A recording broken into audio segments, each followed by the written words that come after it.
औज़ुबिल्लाहिमिनश्शैतानिर्रजीम बिस्मिल्लाहिर्रहमानिर्रहीम।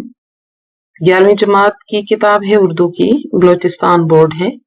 मीर तकी मीर की गजलें हैं 2 अदद आपकी किताब में, पहली ही 2 गजलें हैं। तो आज हम उन गजलों की मश्क आपके लिए लेकर आई हूँ मैं। इसका तशरीह और तफहीम पहले आपको काफी टाइम पहले मैंने आपके लिए डाल दी थी, तो आइए ये देख लेते हैं। पहली गजल के मतला में शायर ने इंसान के बारे में क्या कहा है। पहले शेर में जिसको मतला कहा जाता है, शायर ये कह रहा है कि इंसान जो इस दुनिया में रहता है, इसके सर पर ताज सजाया जाता है जिसको बादशाहत मिलती है। जब वो मर जाता है तो फिर इसको कब्र में दफन करके इसकी कब्र पर इसके मरने पर नोहा किया जाता है, यानी इसकी मौत का गम मनाते हुए रोया जाता है। उसके बाद है पहली गजल के मक्ता में शायर ने चिराग सहरी किसको कहा है। शायर कह रहे हैं कि मेरी जल्द खबर लो क्योंकि मेरा जिगर गम बर्दाश्त कर करके जल कर खत्म हो गया है, अब मैं मरने के करीब हूँ। शायर ने अपनी जिंदगी को एक बुझते हुए चिराग की मानत करार दिया है कि मैं चिराग सहरी हूँ। जिस तरीके से सहरी के वक्त जो सारी रात चिराग जलता है वो बुझ जाता है, ऐसे ही इंसान जब मरता है, खास तौर पर जब उसका बुढ़ापा आ जाता है या वो बीमार हो जाता है या उसको गमे इश्क लग जाता है, तो फिर वो मौत के करीब हो जाता है। पहली गजल के दूसरे शेर में शायर की आफाक की मंजिल से क्या मुराद है। आफाक की मंजिल का मतलब है इस दुनिया के तमाम मर्तबे, यानी इंसान की पैदाइश से लेकर इसकी मौत तक। कहते हैं कि यहाँ से कोई इंसान कभी भी सलामत नहीं गया। जाहिर है जो लोग इस दुनिया में आते हैं इन्होंने एक न एक दिन मरना होता है, चुनाचा इंसान को एक ऐसे मुसाफिर की तरह करार दिया गया है जो हमेशा अपना सामान सफर के दौरान, यानी जिंदगी से मौत की तरफ सफर के दौरान, वो अपना सारा माल असबाब लुटाकर इस दुनिया से खाली हाथ जाता है। इसके दूसरे सवाल देख लेते हैं। यहाँ मैं आपको बता दूं कि गजल नंबर 1 और गजल नंबर 2 दोनों यहाँ पर आपको दी गई हैं आपकी किताब में, तो मैंने भी उन्हें इसी तरीके से आपके लिए पेश कर दिया है। दूसरी गजल के मतला के मिसरों का आपस में क्या रब्त है। शायर कहते हैं कि जब मुझे इश्क हुआ तो मेरा इश्क मुझसे ये तकाजा करता है कि मैं अपने महबूब को हर लम्हा देखता रहूं। चुनाचा इस ख्वाहिश में मैंने अपने आप को किसी आईने की तरह बना डाला और मैं दीवार पर जा लगा, यानी मैं हर वक्त खामोश साकित अपने महबूब को देखने के लिए वहां मौजूद रहता हूँ। दूसरी गजल के 5वें शेर में शायर किस चीज का खरीदार होता है। शायर कहते हैं कि वफा के बाजार में सभी लोग महबूब की हुस्नो जमाल को पैसे के जोर पर खरीद रहे थे, पर मैं उसकी वफा और उसके दिल का खरीदार था। चुनाचा मैंने अपनी जान को बेचकर इसे खरीदना चाहा। उसके बाद देख लेते हैं दूसरी गजल के मुंदरजा झैल मिसरों की आपने वजाहत करनी है। यहाँ पहला है सो आईना सा सूरते दीवार हुआ मैं, का मतलब ये है कि मैं अपने महबूब को देखने के लिए साकित हैरान खड़ा रहता हूँ ताकि उसको बगौर देख सकूं। अब पस्त तो बुलंद एक हैं जो नक्शे कदम यहाँ पर पस्त तो बुलंद से मुराद है ऊपर होना, बुलंद होना, और पस्त होने का मतलब है नीचे होना, कमतर होना। नक्शे कदम का मतलब है पांव के निशान।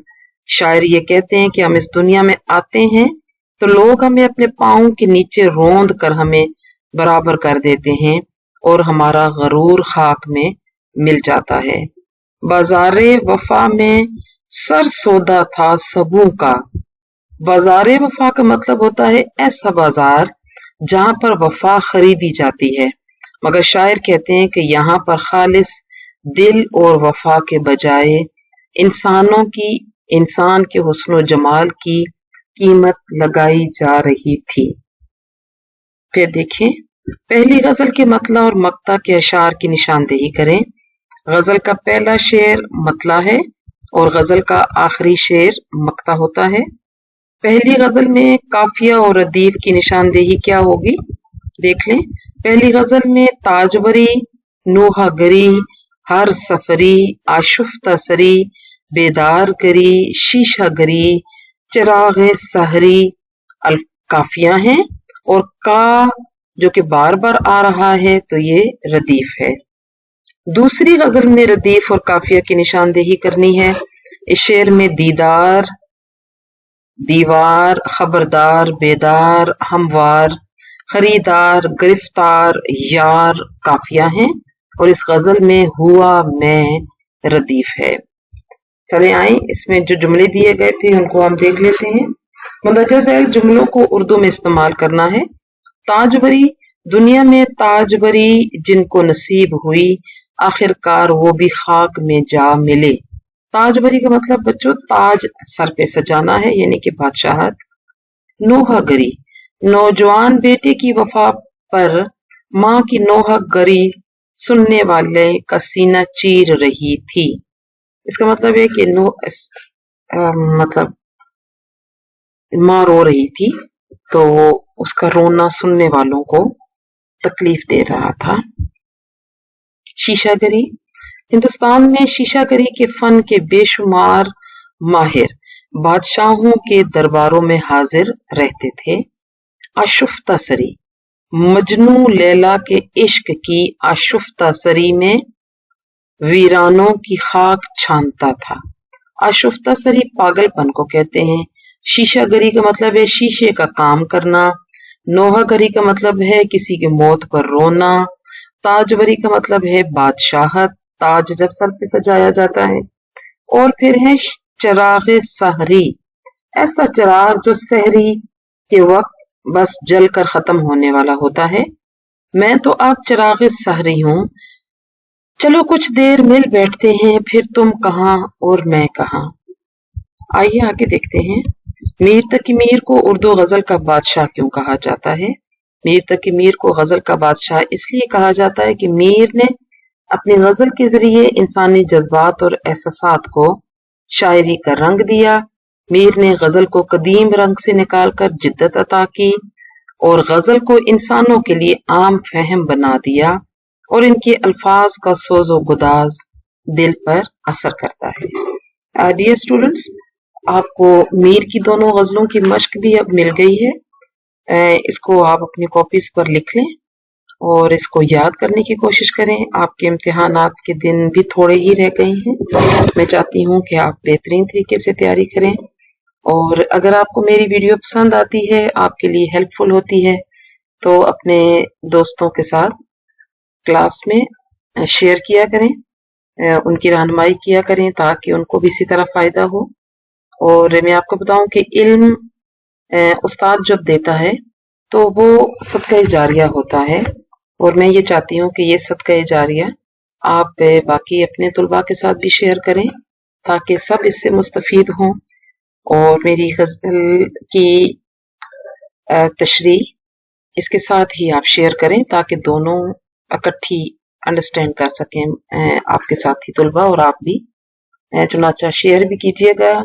आपके कमेंट्स जो हैं वो आपकी हेल्प के लिए मुझे रहनुमाई फराहम करते हैं।